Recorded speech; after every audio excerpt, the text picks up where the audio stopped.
Dear students, welcome to the classes of Ray Academy. Today we are studying accounting for issue of shares. Issue of shares के accounting कैसे होता है, अगर share issue करते हैं तो उसका हिसाब किताब कहते कैसे लगता है।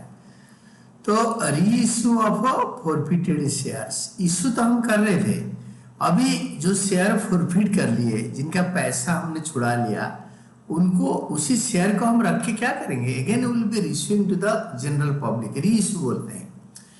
तो reissue of forfeited shares is sale of shares and not an issue of shares. And ये इशू ऑफ शेयर्स नहीं है, ये सेल ऑफ शेयर है। ये एक शॉर्ट टाइप क्वेश्चन है। Reissue of forfeited shares is equal to sale of shares, not an issue of shares. ये sale है। Forfeited shares may be reissued or sold or reissued on the terms as may be decided by the company. Company decide करता है। Thus forfeited shares may be reissued by the company at par, at premium or at discount. But originally shares cannot be issued at a discount. But इधर reissue हो रहा है ना, तो discount में हो सकता है।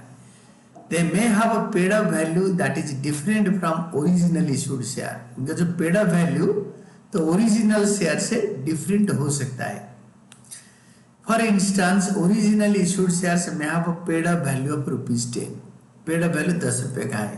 एंड फॉरफिटेड शेयर रीइशूड में हैव पेड अप वैल्यू, ये 10 रुपए का पेड अप वैल्यू का वैल्यू हो सकता है 7, 8, 9 और इवन 10, ये हो सकता है। और पेड अप वैल्यू मतलब कॉल्ड अप वैल्यू, याद रख लो, paid up value is equal to called up value. और जो मनी रिसीव्ड है, जैसे 7 रुपए पेड अप में 3 रुपए मिला तो 4 रुपए डिस्काउंट हो गया, तो paid up is called up value. It being a reissue of forfeited shares, provision of a companies act not permitting issue of shares at a discount under section 53 do not apply. Issue share company कभी discount में नहीं कर सकता originally, but reissue के time पे discount में कर सकता है, क्योंकि उसमें सेक्शन 53 में ओरिजिनली शेयर इश्यू के ऊपर डिस्काउंट को प्रोहिबिट करता है, बट रीइश्यू में डिस्काउंट हो सकता है। However discount allowed on reissue, ये बड़ा important point, however discount allowed on reissue of forfeited shares can not be more than amount forfeited on reissue of shares. It cannot be more than the amount forfeited on reissue of shares, on reissued shares. तो reissued share में जो पैसे forfeit हुआ है, suppose mister Ram को हमने share issue करा 10 का, उन्होंने 6 रुपए हमने दिया। हम जब शेयर को रीइश्यू करेंगे तो maximum discount on reissue can give ₹6, जितना पैसा मिला है। तो यानी रीइश्यू का डिस्काउंट फॉरफिटेड अमाउंट से ज्यादा नहीं होना चाहिए। इट कैन बी इक्वल और less than to the forfeited amount. तो maximum permissible discount on reissue of forfeited shares हर साल आता है। थ्योरी लिखने के लिए आएगा 2-3 नंबर का, या 1 मार्कर क्वेश्चन में आएगा। Maximum discount that can be allowed on reissue of forfeited shares is the amount forfeited. Maximum amount forfeited तक डिस्काउंट रीइश्यू कर सकते हैं ऑन रीइश्यू ऑफ शेयर्स। जितना फॉरफिटेड अमाउंट है उतना मैक्सिमम डिस्काउंट हम दे सकते हैं। The reissue price of forfeited shares can not be less than the amount not received by the company on forfeited shares. If the company reissues forfeited shares allowing more discount than the forfeited amount, it will result into issue of shares at a discount. अगर company forfeited amount से ज्यादा discount दे देगा, originally discount issue of shares जैसे हो जाएगा original share पे issue, which is not allowed by section 53. This is not allowed by section 53 of the Companies Act. तो इसीलिए ये फॉरफिटेड शेयर पे और डिस्काउंट रीइश्यू में फॉरफिटेड अमाउंट से ज्यादा डिस्काउंट देते नहीं।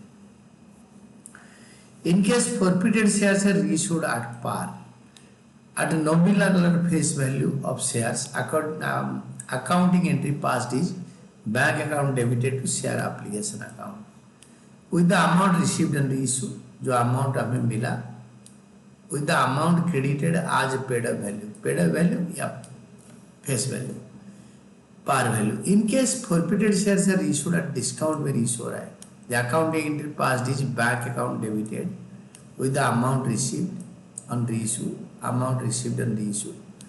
Forfeited shares account debit with the discount allowed on reissue. जो डिस्काउंट हम अलाउ करते हैं रीइश्यू पे हम लिखते हैं forfeited shares account debit to share capital account. Share capital account में कॉल्ड अप वैल्यू और paid up value with the amount credited as paid up और कॉल्ड अप जितना मांगा रीइश्यू के टाइम पे। The amount debited to forfeited share account is calculated as follows. कैसे calculate करते हैं, ये वाला वैल्यू कैसे कैलकुलेट करते हैं, number of shares reissued, number of shares reissued, कितना शेयर रीइश्यू कर रहे हैं, minus paid value of issued shares minus reissue price पर शेयर। मतलब कितने प्राइस पेड वैल्यू कितना है माइनस कितने पैसे में इश्यू कर रहे हैं, यानी शेयर कैपिटल का पेड वैल्यू क्या है और इश्यू प्राइस क्या है, ये दोनों का डिफरेंस होगा फॉरफिटेड शेयर्स अकाउंट का value discount of reissue. If the forfeited shares are reissued at a price higher than their nominal face value, the excess of issue, यानी the excess of reissue price over nominal or face value is credited to the securities premium account. The entry passed is bank account debited with the amount received and reissue of shares. Amount received and reissue of shares. To share capital account with the amount credited as paid up, with the amount credited as paid up, with the amount credited as paid up value आएगा इसमें। To securities premium account with the excess amount received and reissue over credited as paid up, with the excess amount reissued, is the excess amount received and reissue over credited as paid up। जितने suppose 10 का share 12 में होगा तो 2 रुपये premium हो गया। तो देखिए इलस्ट्रेशन करते हैं, एग्जाम्पल करते हैं तो बेटर समझ में आएगा।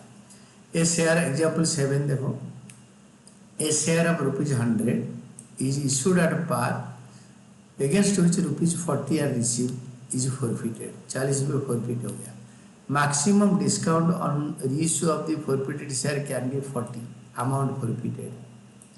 It means the minimum amount that should be received on reissue of forfeited share should be 60। मतलब 100 से 40 रुपये जितना मिला है उतना मैक्सिमम डिस्काउंट दे सकते हैं, तो 60 रुपये में रीइश्यू करेंगे। In other words the reissue price can not be less than 60। Reissue price 60 रुपये में होगा। 60, 70, 80, 90, 100 कितने में हो सकता है। तो इलस्ट्रेशन 41 एक इम्पोर्टेंट क्वेश्चन करते हैं। Calculation of maximum possible permissible discount and minimum reissue price. इस शेयर में मैक्सिमम डिस्काउंट कितने दे सकते हैं, इसका मिनिमम रीइश्यू प्राइस कितना हो सकता है। Star limited issue 10,000 shares of 10 is payable 3 on application, 4 on allotment, 2 on fast call and the balance 2 on second and final call। मैं 2 रुपये यही लिख देता हूँ, 2 on second and final call, क्योंकि 3, 4, 7 और 9 तो बैलेंस 1 रुपये, 1 रुपये on second and final call. This is ₹2 नहीं, दिस इज ₹1। बैलेंस ₹1 मैं इसको और थोड़ा बड़ा कर देता हूँ, ₹1 on second and final call. तो ये हो गया 3, 4, 7 और 9 1 10। Out of the total shares 500 shares forfeited, 500 share forfeit हो गया। Calculate maximum possible discount, maximum permissible discount, कितना मैक्सिमम डिस्काउंट दे सकते हैं, और मिनिमम रीइश्यू प्राइस, इसको कितने प्राइस में रीइश्यू कर सकते हैं। At the time of reissue of shares as a fully paid up in each of the following cases. Shares as a fully paid up in each of the following cases. 1 में आएगा if shares were forfeited for non-payment of second and final call। Shares forfeit कर लिया पर non payment of second and final call, यानी मिल गया 9 रुपये। 3 4 7 2 9। तो amount forfeited case one में amount forfeited application 3 allotment 4 fast call 2 9 रुपये मिला है। Maximum permissible discount is amount forfeited, मतलब 9 रुपये। 9 रुपये इज द 9 रुपये मिला है, 9 रुपये डिस्काउंट दे देंगे। तो issue maximum reissue minimum reissue price, minimum कितने में रीइशू होने में कंपनी को नुकसान नहीं होगा। 10 रुपये से 9 रुपये डिस्काउंट माइनस कर देंगे। ये 10 रुपये शेयर का वैल्यू है, 9 रुपये डिस्काउंट मिला है, 9 रुपये माइनस करेंगे तो 1 रुपये में रीइशू होगा। रीइशू प्राइस 1 रुपये। Case 2, if they are forfeited shares, shares are forfeited non payment of first call second and final call. First call देखो, फास्ट कॉल इधर ही लिखा है, first call 2, second and final call 1, तो मिला है 3 + 4 7 रुपये मिला है। केस 2 में 7 रुपये मिला है। ये 7 रुपये अमाउंट फॉरफिटेड है। Maximum permissible discount is amount forfeited, तो अमाउंट फॉरफिटेड 7 है, तो यही 7 रुपये maximum forfeited, maximum permissible discount है। Amount forfeited is maximum permissible discount, तो amount forfeited is maximum permissible discount, amount forfeited is maximum permissible discount, देखो दोनों equal है। Amount forfeited is maximum permissible discount, और जो रीइश्यू प्राइस है, minimum reissue price, ये paid up value of share minus maximum permissible discount, maximum ये वाला value यहाँ पे माइनस कर दो। 9 7 3 3 7, 9 7 3 3 7, ये 9 7 3 सेम, ये और ये दोनों सेम है, तो ये मिनिमम रीइश्यू प्राइस ये हो गया। मैं इसको समझा दूंगा अभी, रुको। तो ये 7 रुपये से मैक्सिमम डिस्काउंट 7, तो 10 से 7 गया तो 3 रुपये में रीइश्यू होगा। केस 3 होता है, if this forfeited shares are forfeited पर non payment of allotment first call second call. तो allotment first call second call 4 2 1, तो मिला 3, खाली 3 रुपये मिला है, ये 3 रुपये मिला है। 3 रुपये मिला है तो 3 रुपये मैक्सिमम परमिसिबल डिस्काउंट है। 10 रुपये से 3 रुपये माइनस करो, 7 रुपये में मिनिमम रीइश्यू प्राइस बिकेगा। केस 4 में if this shares forfeited for non-payment of allotment and fast call, second and final call is not yet made, कोई बात नहीं, फास्ट कॉल हुआ नहीं, तो एप्लीकेशन अलॉटमेंट भी नहीं हुआ, अलॉटमेंट नहीं मिला, फास्ट कॉल नहीं मिला, तो खाली एप्लीकेशन का 3 रुपये मिला है। केस 4 में 3 रुपये मिला है, तो ये जो 3 रुपये मिला है, ये 3 रुपये minimum maximum permissible discount if is amount forfeited, तो 3 रुपये ही आएगा, ये 3 रुपये। तो अभी कॉल्ड वैल्यू 10 रुपये, जब रीच होगा 10 रुपये के सारे फुली कॉल्ड अप होगा, तो मिनिमम रीच पे 10 से 3 गया तो 7 रुपये डिस्काउंट। तो और case 5, if the forfeited shares, if shares were forfeited for non payment of first call, second call is not yet made, कोई फर्क नहीं पड़ेगा। फास्ट कॉल नहीं मांगा तो एप्लीकेशन 3 मिला है, अलॉटमेंट 4 मिला है, 7 रुपये हमने फॉरफिट कर लिया, ये 7 रुपये मैक्सिमम परमिसिबल डिस्काउंट। 10 रुपये सेकेंड कॉल हुआ नहीं, इसलिए 9 रुपये लेंगे नहीं, ये दोनों को याद रखो, उससे कोई फर्क नहीं पड़ेगा। तो इसमें 7 रुपीज़, ये जो 7 रुपये मिला है, 7 रुपये डिस्काउंट दे देंगे, तो minimum reissue price will be ₹3, यहाँ पे 7, यहाँ पे 1, ये होता है। तो transfer of a balance in forfeited shares account, forfeited shares account में जो बैलेंस बचता है डिस्काउंट के बाद, उसको कैपिटल रिजर्व को ट्रांसफर करते हैं। हाउ कम, वो एक इम्पोर्टेंट पार्ट है। Profit is transfer to capital reserve account when forfeited shares are reissued, जिस टाइम फॉरफिटेड शेयर रीइश्यू होता है, one of the following 2 situations arise, दोनों से कोई एक सिचुएशन होता है। 1, all the forfeited shares are reissued, all the forfeited shares are reissued, तो ये भी हो सकता है सारे भी इशू कर दिया, या ये part of the forfeited share is issued, forfeited share का एक पार्ट रीइश्यू करते हैं, इसका अकाउंटिंग ट्रीटमेंट क्या होगा।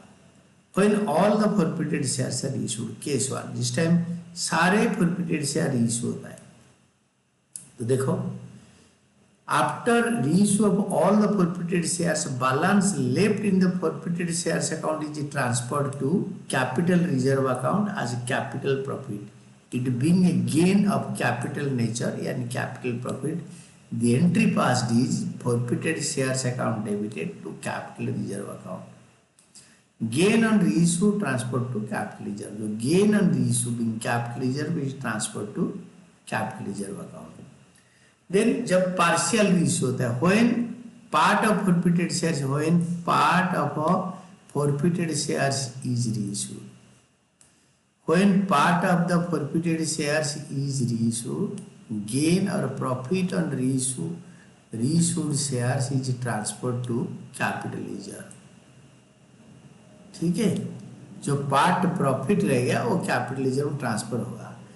The amount on forfeited shares that have not been reissued is retained in forfeited shares account. जो पार्ट रीइश्यू नहीं हो रहा है, जो शेयर सपोज 1500 शेयर से 1000 रीइश्यू करता है, जो 500 शेयर का प्रोपोर्शनेट फॉरफिटेड अमाउंट वो forfeited account share forfeited shares account में रहेगा till the time these shares are reissued. ये हम 500 शेयर रीइश्यू तक, जैसे 1000 पहले इश्यू कर दिया तो उसका पोर्शन का प्रॉफिट कैपिटल रिजर्व में चला जाएगा. अगर जीरो प्रॉफिट होगा तो जीरो ट्रांसफर होगा या नहीं होगा. और जो 500 रीइश्यू नहीं हुआ है उसका जो अमाउंट फॉरफिटेड अमाउंट उस अकाउंट में रहेगा जब तक वो शेयर रीइश्यू नहीं हुआ. और रीइश्यू होने के बाद उसका फॉरफिटेड अमाउंट को ट्रांसफर कर देंगे जो कैपिटल रिजर्व में अगर कुछ बचता है तो. ये amount of a forfeited share account is shown in the note to account on the share capital as last entry after subscribed capital का last entry. The sum total of the subscribed capital and paid up capital and forfeit, the sum total of subscribed capital and paid up capital and forfeited share account is shown in the balance sheet against share capital. shown in the balance sheet against share capital. Share capital के head में subscribed capital and paid up capital and forfeited shares account, तीनों का totalling दिखाते हैं. इस सारे share capital head का part है. तो illustration it is illustrated on page number, ये बताया है. गेन और profit on reissued share is calculated as follows. जो रीइश्यूड शेयर में जब प्रोपोर्शनेट अमाउंट जब जाता है कैसे होता है, total amount forfeited by number of shares forfeited into number of shares reissue. Partial reissue में कैपिटल रिजर्व कैसे निकलेगा.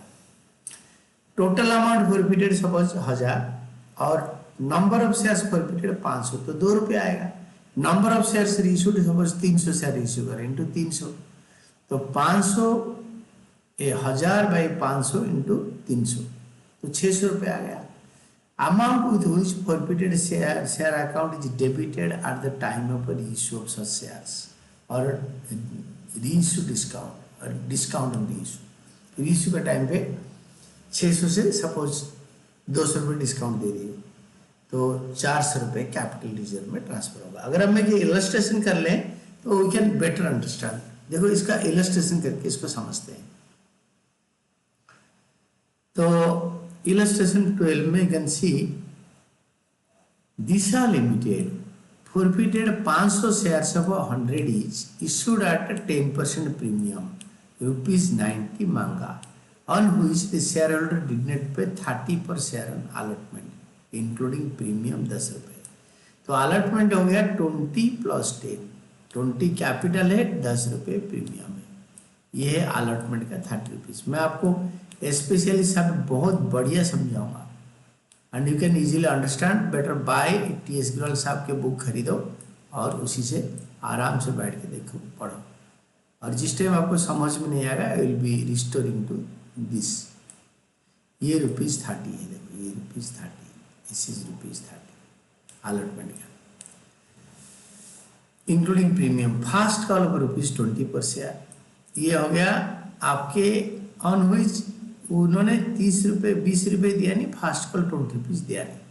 आउट ऑफ दिस 300 ये 90 रुपीज कॉल्ड अप है। 90 रुपीज कॉल्ड अप से ये 20 रुपीज अलॉटमेंट और 20 रुपीज फास्ट कॉल, 40 रुपीज नहीं मिला तो 50 रुपये मिला। Out of this 300 shares were issued at 80 per share fully paid up. तो pass necessary journal entries for forfeiture and reissue of shares including capital reserve। CBSE का 2023 का question है। Share capital account debited 500 into मांगा 90, 500 into 90, this is 500 into 90। इस सब में 500 multiply करेंगे। 500 into मांगा 90, 90 रुपीज मांगा। प्रीमियम तो मिला नहीं, बोल रहा है कि अलॉटमेंट में एरर कर दिया, 90 रुपीज मांगा, इज कॉल्ड अप 95 या 45,000। प्रीमियम 10 रुपये नहीं मिला तो 500 इंटू 10, प्रीमियम नहीं मिलता है तो वो डेबिट हो जाएगा। Securities premium account debited 500 into 10, 5,000। Premium नहीं मिलेगा तभी आएगा। यहाँ पे मांगा और यहाँ पे प्रीमियम मांगा बट नहीं मिला। We called, we are the company, we are journal of Disha limited, we are the company, इसका नाम है दिशा लिमिटेड, और हमने प्रीमियम मांगा, हमें मिला नहीं। To forfeited shares account, forfeited shares account मतलब जितने पैसे मिला। तो अगर, और to calls in arrear, calls in arrear में 40 रुपये, मतलब 20 रुपये अलॉटमेंट नहीं मिला और 20 रुपये फास्ट कॉल नहीं मिला, 40 रुपये नहीं मिला तो 40 रुपीज नहीं मिला। 40 रुपीज नहीं मिला तो 500 इंटू 40, 20,000। तो आई विल एक्सप्लेन दैट। ये हो गया 100 डेबिट में, इसमें 100 क्रेडिट में आएगा। तो इसको मैं आपको समझाने के लिए मैं इसको कॉल्स इन एरियर, अलॉटमेंट हो गया, अलॉटमेंट में शेयर कैपिटल हो गया 20, फास्ट कॉल में शेयर कैपिटल हो गया 20, 40 प्लस प्रीमियम 10 रुपये नहीं मिला। प्रीमियम भी तो नहीं मिला, जब प्रीमियम नहीं मिलेगा वो डेबिट में भी आएगा और क्रेडिट में भी आएगा। तो 50, 500 इंटू 50, 25,000। हमें मिला कितना? 90 रुपये कॉल करा कैपिटल, कैपिटल से 20 40 नहीं मिला तो मिल गया 50 रुपये। वी हैव रिसीव्ड 50 रुपीज, जो कि हमें पैसे मिला है उसको हम फॉरफिट करेंगे। Capital portion, premium once received can not be forfeited. अगर प्रीमियम नहीं मिला है तो 10 रुपये इधर भी आएगा, इधर 10 रुपये ऐड होकर आएगा। 500 shares forfeited for non payment of allotment and fast call, ये भी 25,000 हो गया। 500 इंटू 25, बोले 300 इसी शेयर से 80 रुपये में बेचा। Fully paid, fully paid value is ₹100। Fully paid का मतलब 100 रुपये का वैल्यू हो गया फुली पेड। पहले 80 rupees paid, 90 rupees paid up था, ये वाला 90 रुपीज पेड अप था। Now same share it was 100 rupees paid up at ₹80 पर शेयर, रीइश्यूड एट 80। तो 5 और 300, तो 300 शेयर इससे हमें बेचा है 300 into 80, 300 into 80 into 20 into 100। Fully paid, fully paid, fully called मांगा, इसको 90 रुपये मांगा से 100 रुपये मांगा कर दिया। यहाँ पे कॉल्ड वैल्यू था 90, now the called value is 100। ये देखो चेंज हो गया। फुली कॉल्ड, फुली, ये fully paid up, fully paid up, fully called up. तो 90 का 80 में, 90 का 80 में, 90 का 80 में, शेयर को 90 को 80 में बेचा, 100 को 80 में बेचा, 100 को 80 में, 120 rupees forfeited share account. Bank forfeited share to share capital 300 into 80, 8 3 जा 24,000, 3 2 जा 6,000 and 300 into 100 30,000. 300 shares issued as ₹80 per share as fully paid up for 80 of 100, 100 का 80 में, 100 का 80 में। तो forfeited shares account debited to capital reserve account, gain on 300 shares transferred to capital reserve। तो capital reserve को कैसे ट्रांसफर करेंगे? Gain on reissue और gain on reissue of shares.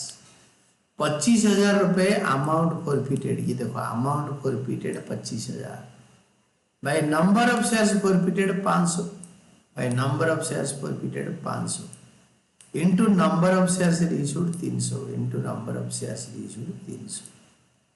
25,000 by 500 into 300 minus discount on reissued 6,000 minus discount on reissued 6,000 minus discount on reissued 6,000, तो बचेगा profit 9,000। तो share forfeited capital 9,000, this will be the final profit 9,000 रुपये। तो this was basically all about your question जो कि हमने आज करा। तो this was forfeiture of shares issued मतलब transfer of profit and forfeiture to capital. Basically we did reissue of forfeited shares and that is all for this class, very important class। अगर आप serial order में सारे videos देखोगे, बार बार देखोगे, आप बढ़िया 100 number ले आओगे, कोई प्रॉब्लम नहीं है।